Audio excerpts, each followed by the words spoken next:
किसने लाखों को तारा। किस महामंत्र का जाप करो भवजल से मिले किनारा। नमो अरिहंताणम नमो सिद्धाणम नमो आयर्याणम नमो उवछायाणम नमो लोये सव्वसाहुणम नमो लोये उवसाहुणम्।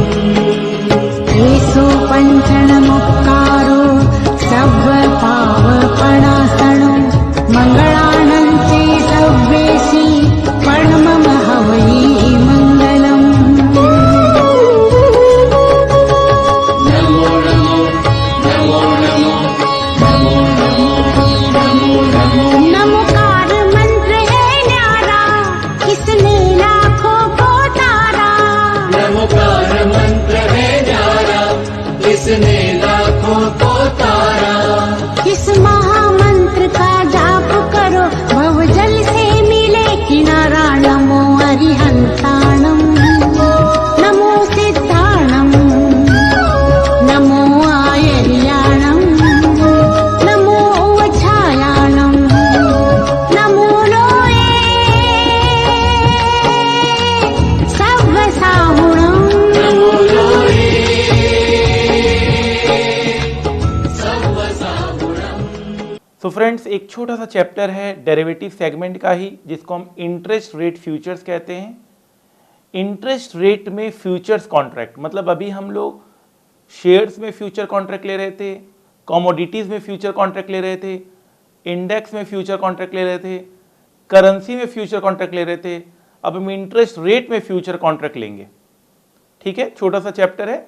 आई होप आपने ऑलरेडी रिवाइज कर लिया है ये चैप्टर, और अब आप एग्ज़ाम आने वाला है और आप उसके पहले एक क्विक रिवीजन चाहते हैं, सो यह वीडियो आपके लिए बिल्कुल इम्पॉर्टेंट प्रूफ होगा और आप काफ़ी कुछ यहाँ पर सीखेंगे, प्रोवाइडेड आपने एक बार बहुत अच्छे से ऑलरेडी अपने सारे कॉन्सेप्ट रिवाइज कर लिए हैं।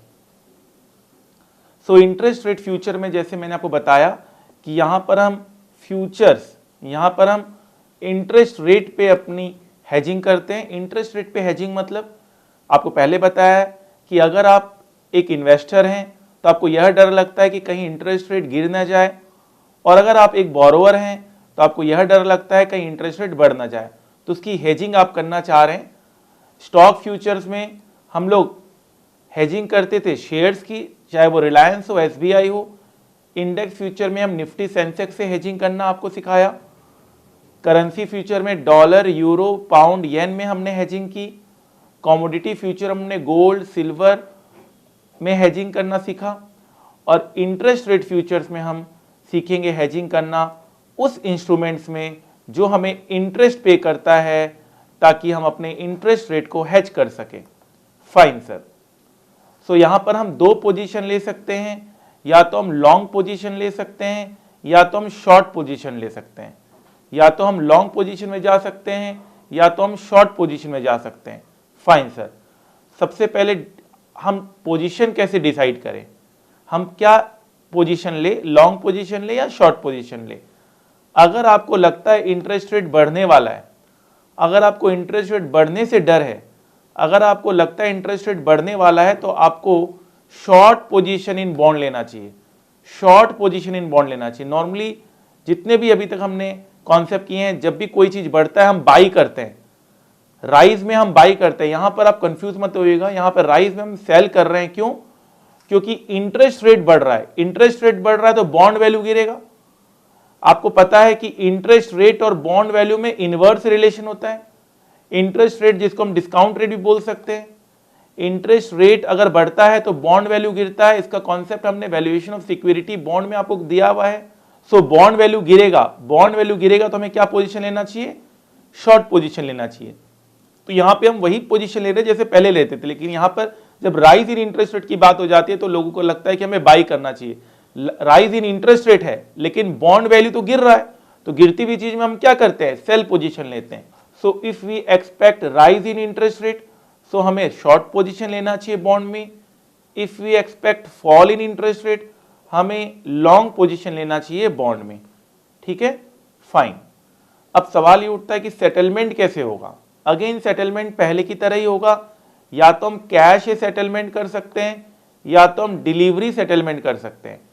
कैश सेटलमेंट भी मतलब आपको पता है, बाई को सेल से काटो, सेल को बाई से काटो, और डिलीवरी में एक्चुअल में आप जाकर बॉन्ड खरीदेंगे या बॉन्ड बेचेंगे।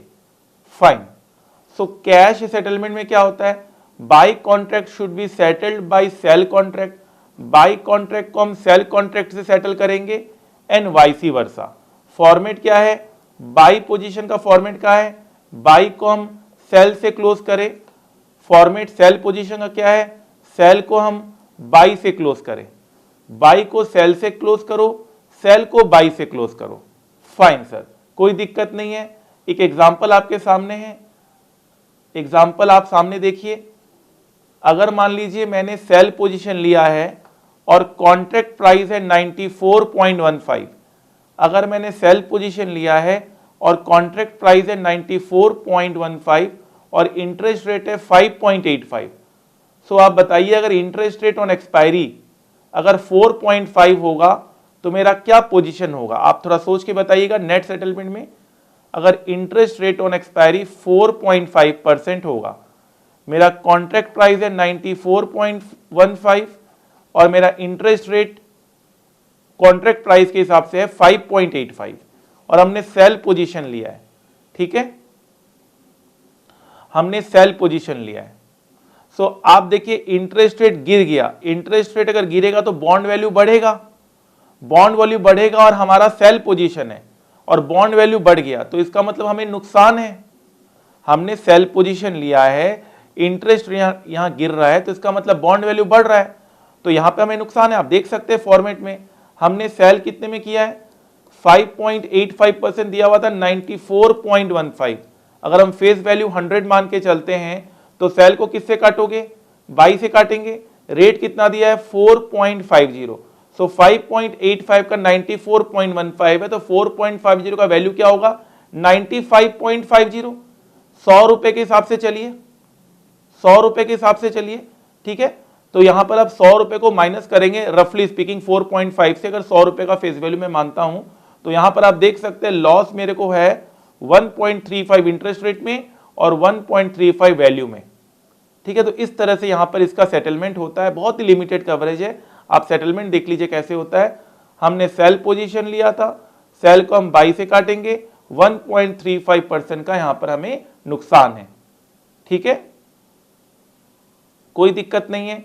अच्छा, एक आप खुद अब 6.5 में खुद करने की कोशिश करें, 6.5 में आप खुद करने की कोशिश करें,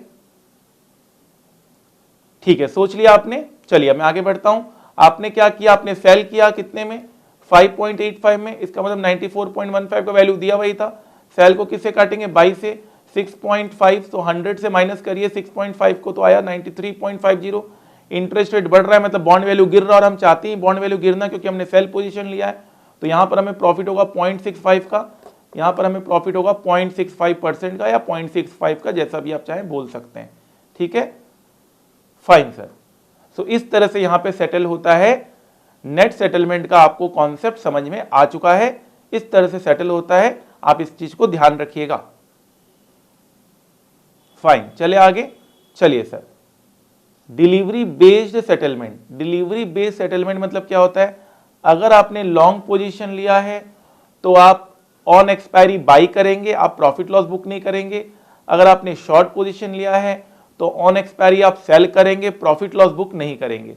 सिंपल डिलीवरी बेस्ड सेटलमेंट का यहां पर यह मतलब है। एक और कॉन्सेप्ट है चीपेस्ट टू डिलीवरी, ये बहुत ही इंपॉर्टेंट है। चीपेस्ट टू डिलीवरी बहुत ही इंपॉर्टेंट कॉन्सेप्ट है ये, इसको थोड़ा ध्यान से समझेंगे। अगर आपने शॉर्ट पोजीशन लिया है मतलब आपको सेल करना है, आपको तो सेल करना है। अगर आपने शॉर्ट पोजीशन लिया है तो आपको सेल करना है, ठीक है। अब आपको सेल करने के लिए तो आपको परचेज करना पड़ेगा, तभी तो आप सेल कर सकते हैं। आप कोई चीज परचेज करेंगे तभी तो आप उसको सेल कर सकते हैं, तो आपको परचेज करना पड़ेगा। सो आपको कौन सा बॉन्ड परचेज करना चाहिए, आपको वह बॉन्ड परचेज करना चाहिए। In such case we will deliver such bond, हम लोगों को वह बॉन्ड डिलीवर करना चाहिए जिसमें मेरा प्रॉफिट मैक्सिमम हो रहा है या जिसमें मेरा लॉस मिनिमम हो रहा है। इसका मतलब हमको चीपेस्ट टू डिलीवरी करना चाहिए। मैंने अगर कोई सेल करने का पोजीशन लिया है और मुझे कोई बॉन्ड देना है किसी को, डिलीवरी करना है किसी को, तो मुझे कौन सा बॉन्ड डिलीवर करना चाहिए जिसमें मेरा प्रॉफिट सबसे मैक्सिमम हो रहा है और या तो जिसमें मेरा लॉस सबसे कम हो रहा है, हमें वह बॉन्ड डिलीवर करना चाहिए। Hence the name cheapest to deliver, hence the name cheapest to deliver. ठीक है, तो इसका एक फॉर्मूला होता है, फॉर्मूला आप समझ लीजिए। कैसे हम प्रॉफिट लॉस कैलकुलेट करेंगे यह जानने के लिए कि मुझे किसमें सबसे ज्यादा प्रॉफिट हो रहा है, तो कॉन्ट्रैक्टेड प्राइस मतलब वह प्राइस जिसमें आपने सौदा किया है, बुकिंग प्राइस वह प्राइस जिसमें आपने सौदा किया है, into conversion factor. Sir conversion factor क्या होता है? यह आपको क्वेश्चन में दिया रहेगा, यह आपको एग्जाम में दिया रहेगा। हर एक बॉन्ड का अलग अलग कन्वर्जन फैक्टर होता है। बॉन्ड की कभी लाइफ डिफरेंट होती है, बॉन्ड की कभी रिस्क डिफरेंट होती है, बॉन्ड की कूपन रेट डिफरेंट होती है। तो एक बॉन्ड को कंपैरेबल करने के लिए, बॉन्ड को कंपैरेबल करने के लिए कन्वर्जन फैक्टर का एक यहां पर हम फैक्टर यूज करते हैं, जो कि क्वेश्चन में आपको दिया रहेगा। ये आरबीआई और जो भी कमिटीज होती हैं वो इस फैक्टर्स को डिफाइन और कैलकुलेट कर कर हम लोगों को बताती है। ठीक है sir, minus price as on expiry, minus price as on expiry. तो अल्टीमेटली फॉर्मूला क्या हुआ देख सकते हैं, sell minus buy, sell minus buy का फॉर्मूला हुआ। बिल्कुल सिंपल, क्योंकि आप सेल कर रहे हैं, आप किसी को दे रहे हैं, आप किसी को डिलीवर कर रहे हैं, तो सेल माइनस बाई का फॉर्मूला हुआ। सेल जो कॉन्ट्रैक्टेड प्राइस में सेल किया था और जो भी ऑन एक्सपायरी रेट होगा उस पर हम बाई कर लेंगे। बस यहां सेल में यहां पर क्या आ रहा है, कन्वर्जन फैक्टर मल्टीप्लाई हो रहा है, ये ध्यान रखिएगा आप। ठीक है, फाइन सर, यहां पर सेल में कन्वर्जन फैक्टर मल्टीप्लाई हो रहा है, ये आपको ध्यान रखना है। आइए एक इसके ऊपर हम क्वेश्चन करने की कोशिश करते हैं, देखते हैं आप इस क्वेश्चन को कर पा रहे हैं कि नहीं कर पा रहे हैं। क्वेश्चन आपके सामने है, ये क्वेश्चन है, आप बताइए कौन सा बॉन्ड चीपेस्ट टू डिलीवरी कहलाएगा, कौन सा बॉन्ड चीपेस्ट टू डिलीवरी कहलाएगा। ये क्वेश्चन मैंने आपके सामने पुटअप किया है, आप मुझे बताएंगे कौन सा बॉन्ड चीपेस्ट टू डिलीवरी कहलाएगा।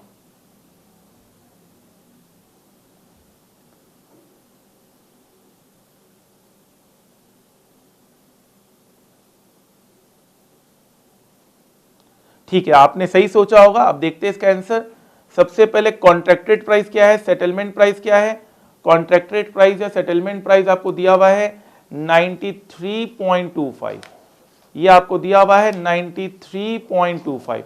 कॉन्ट्रैक्ट प्राइस और सेटलमेंट प्राइस सबका कन्वर्जन फैक्टर दिया हुआ है, सबका कन्वर्जन फैक्टर दिया हुआ है। ठीक है, fine sir.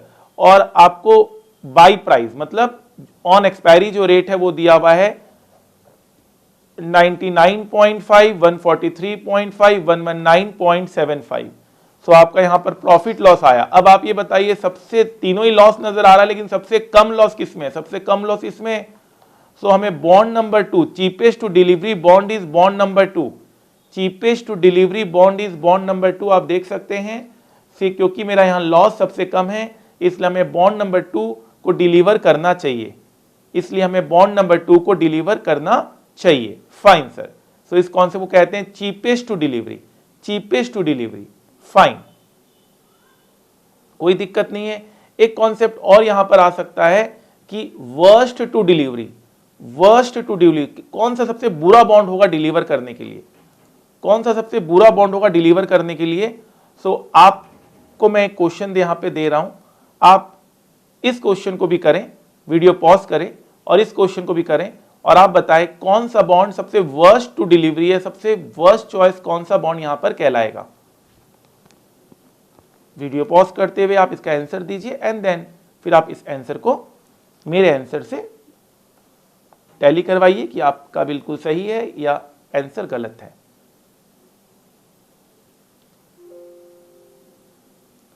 Fine, I hope आपने आंसर बिल्कुल सही निकाला होगा। तो यहां पर अगेन 4 बॉन्ड है, चारों बॉन्ड का बाई प्राइस आपको दिया हुआ है, आपको सेटलमेंट रेट दिया हुआ है, सबका कन्वर्जन फैक्टर दिया हुआ है, आपने प्रॉफिट लॉस निकाला, सभी में लॉस है। सबसे कम लॉस किसमें है, सबसे कम लॉस किसमें, सबसे कम लॉस है बॉन्ड नंबर 1 में। तो चीपेस्ट टू डिलीवरी हो गया बॉन्ड नंबर 1 और worst to delivery, worst to delivery हो गया बॉन्ड नंबर 2, सबसे ज्यादा लॉस इसमें है। वर्स्ट टू डिलीवरी हो गया बॉन्ड नंबर 2, सबसे ज्यादा लॉस इसमें है। वर्स्ट टू डिलीवरी और चीपेस्ट टू डिलीवरी का कॉन्सेप्ट भी आपको समझ में आ गया है।